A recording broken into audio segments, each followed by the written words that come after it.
At 2 in the morning, on a freezing cold night, in the middle of a heavy snowstorm on February 2nd, 1915, a man placed a large black bag under a key railway bridge linking Canada and the United States. This man was a German agent on a mission to cripple the transportation of key war material to the trenches of the First World War. He unspooled a lengthy fuse, and with his cigar, he lit it. Soon after, an explosion rang out with such force that it shattered the windows on both sides of the border. You're listening to Backyard History, the hidden stories that happened in your own backyard, the podcast version of the weekly history column running in newspapers across the Maritimes, with your host and author, Andrew McLean.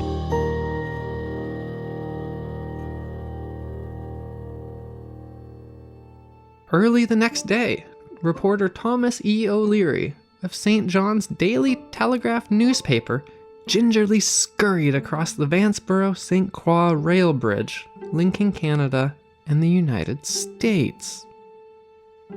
Though the bombing the night before had destroyed one steel beam, 6 bridge ties, and an upright post, the bridge itself still stood. O'Leary reported, "The people of the towns on both sides of the border were in a state of tense excitement. Vanceboro was in a state bordering on anxiety. Stories were being told about, yarns were being recalled, and incidents retold which put various complexions on the affair." The reporter went to a makeshift prison in an immigration office, where, much to his surprise, he only found a single police officer, Deputy Sheriff George Ross.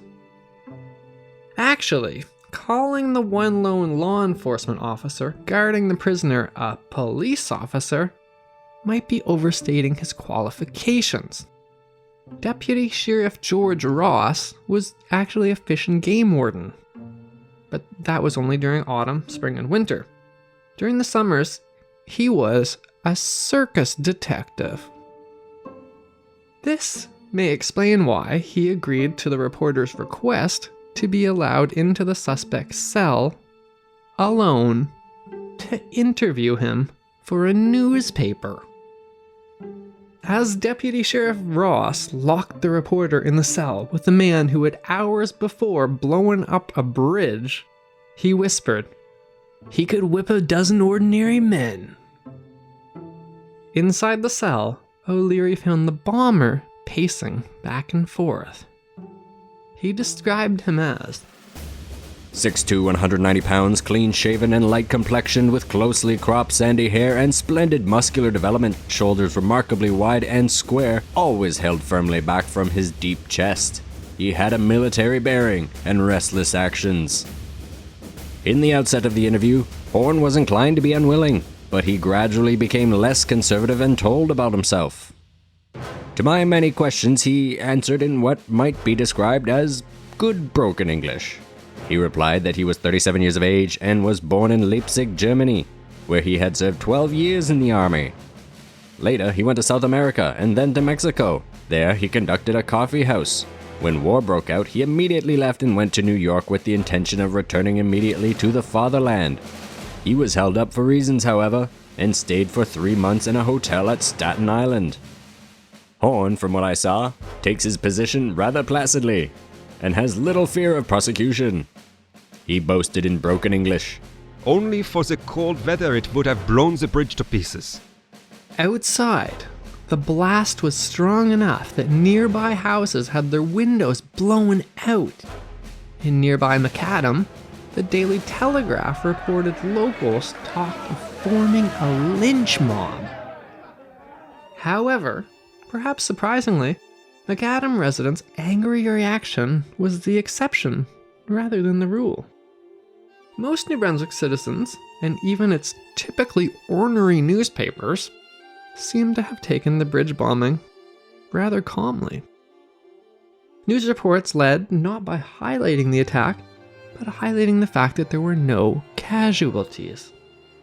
They noted that while the bridge had indeed been bombed, it was not destroyed and it would shortly be repaired.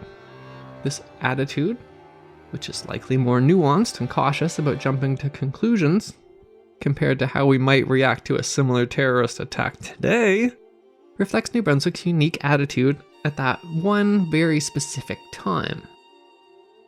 New Brunswickers were at that point very early into the First World War, and they were much more suspicious of the First World War than most Canadians were. Recruitment numbers in the province were much lower than almost anywhere else in the country. This was likely because the outbreak of the First World War coincided with one of the worst political scandals, and you might say betrayals, in the province's history. A young, handsome, and charming new premier had swept into power in 1912, 2 years earlier, promising to clean up corruption. At the very moment the war was breaking out, mere 2 years after he was elected, that same premier was facing allegations that he had personally accepted $100,000 in bribes, which is $3 million in today's money. Although the allegations were never proven, he was forced to resign after key witnesses fled the country to avoid testifying against him. His resignation happened just as the whole world was going to war, and in its wake, a sour anti-government mood was pervading the province. When Attorney General and future Premier John Baxter urged more New Brunswick men to enlist, his calls were received with outright hostility, with New Brunswickers retorting by asking why didn't he join the army himself. Some people even mailed him white chicken feathers, which was a highly insulting accusation of cowardice. They were basically calling him chicken, because he wouldn't personally enlist to go to the war himself. This helps explain the fascinating way that Werner Horn, an admitted enemy saboteur who had bombed a New Brunswick bridge, was portrayed as possibly insane rather than as an enemy agent. Meanwhile, inside the cell, the reporter Thomas O'Leary continued to interview Werner Horn. I left New York last Friday and got in Vanceboro on Saturday night and went to the Teague Hotel. At the time of the appointment, I went to the bridge and met a man there. I gave the password, and without a word he passed me a suitcase. He left immediately and walked over the bridge to the Canadian side. I returned to the Teague Hotel. On Monday, at midnight, I went down to the bridge again with the suitcase. There was a gale blowing and there was sub-zero weather, which furnished many difficulties to me in accomplishing my task. I searched out a certain place near the Canadian side, but it took me a long time to get the suitcase fastened there with rope. I had both ears nipped with the cold, and the thumb of my right hand had been frozen. I set a 3-minute fuse to the 80 pounds of nitroglycerin and returned to my hotel. Deputy Sheriff Ross arrived at the cell to take Horn back to the Teague Hotel, where the two of them would get something to eat. O'Leary also went to the hotel to interview the owner. The sequence of the story of the blowing up of the bridge is picked up again in an interview which I obtained with Aubrey Teague, the hotel keeper, very soon after I met Horn. According to Horn's own story, he could hardly have reached the hotel when the explosion occurred, and it was at this stage that Teague was awakened from his sleep at 2:05 a.m. I jumped out of bed and rushed through the corridors to go to the bridge, for I suspected right off what had happened. On passing the bathroom, I found Horn, the German, trying to thaw out his ears and his thumb. I helped him to get fixed up. Later, I went down to the bridge. It was not long before everyone realized what had happened, for people all over town were out to investigate the terrible explosion. I immediately suspected this German was responsible, because he had come into the hotel only a short time before with his ears and thumb frozen. It wasn't until the next morning that Deputy Sheriff George Ross had actually gone to the Teague Hotel to investigate. Deputy Sheriff Ross went upstairs to Horn's room and knocked on the door. He opened it, but when he saw the official in uniform, he started back and made a dash for his coat, which was hanging behind the door. He was shoved back and sat down on the edge of the bed and let his head fall in his hand. He was immediately arrested and taken prisoner, offering no resistance whatever and making no complaint. In searching his clothing, the police found in Horn's possession a map of the bridge and some other papers, the nature of which is not known. They also found an explosive cap and a Harrington and Richardson revolver, with the 6 chambers filled, which was in a neat leather pouch in the German's pocket. I intended to use it. The first Canadian official who tampered with me, or anyone who interfered with me while I was working on the bridge, would have been shot. The official surprised me at the hotel, or I would have had it in my hand when I answered the door. Back in the outside world, the big question everyone was asking was whether or not Horn was acting alone, or was he a part of a bigger conspiracy led by the German government. This would dictate how seriously the then neutral Americans would have to respond, and possibly commit them to joining the war on the Allies' side. Canada had already made up its mind. Attorney General John Baxter, remember he was the one who was mailed chicken feathers for not going to war himself if he wanted a war so badly, wanted Horn to be extradited to New Brunswick so he could be properly interrogated. Baxter seemed like he made up his mind already though, telling reporters, "In securing the extradition of Horn, it is the intention to prove that this act of his was an act of war." The Americans, though, didn't seem to be in much of a hurry to find out whether or not Werner Horn was part of a conspiracy or not, possibly due to wariness about being drawn into a war. 2 days after the bombing, it was still just reporter Thomas O'Leary, Deputy Sheriff Ross, and Werner Horn alone in the immigration office, which was turned into a makeshift police cell. O'Leary wrote, No person displayed any interest on behalf of the German. No messages were received from the outside except instructing the deputy sheriff to keep Horn in custody until he received further instruction. Back in the cell, Werner Horn was by now very chatty, and was more than willing to explain that there was in fact a grand conspiracy against Canada. Only recently, I received a letter from Germany telling me to proceed to Vanceboro to blow up the bridge there. I was told in the letter that I would be met there on a certain time at a certain date by an Irishman. On giving him the password Low Tommy, the man would give me a suitcase with explosives in it. O'Leary asked Werner Horn why ever would he want to bomb New Brunswick, of all places, and he replied, I really did it for my country. I did not want to kill anyone.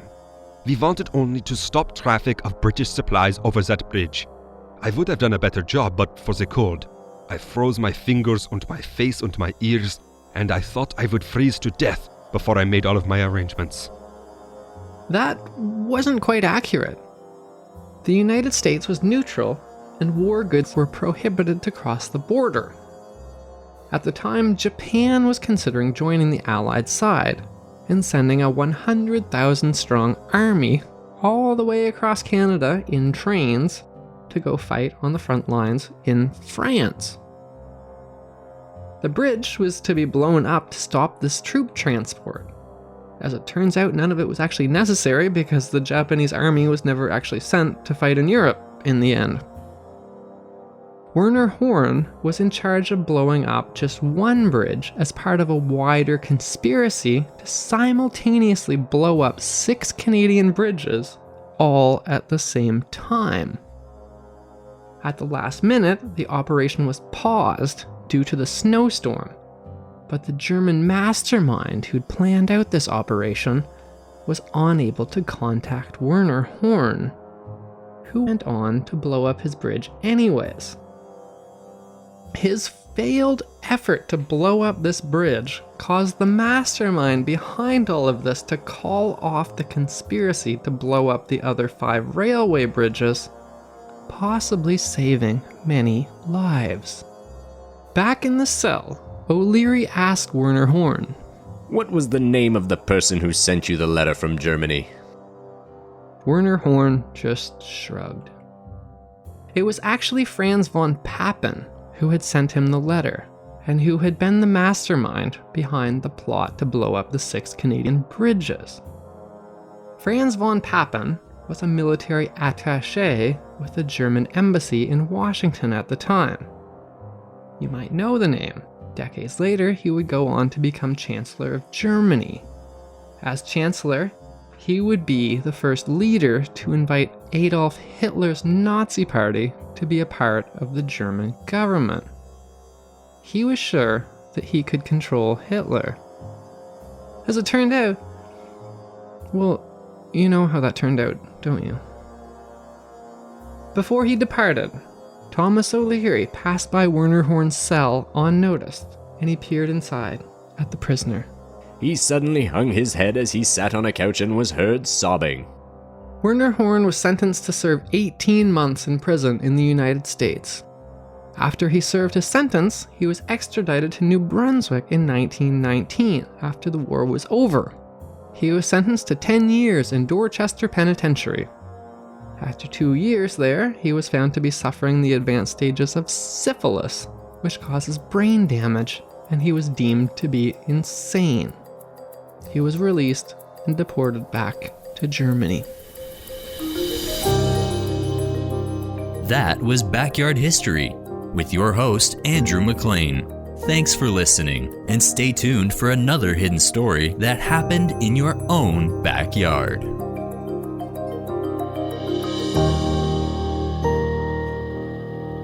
Produced by Jordan Lozier.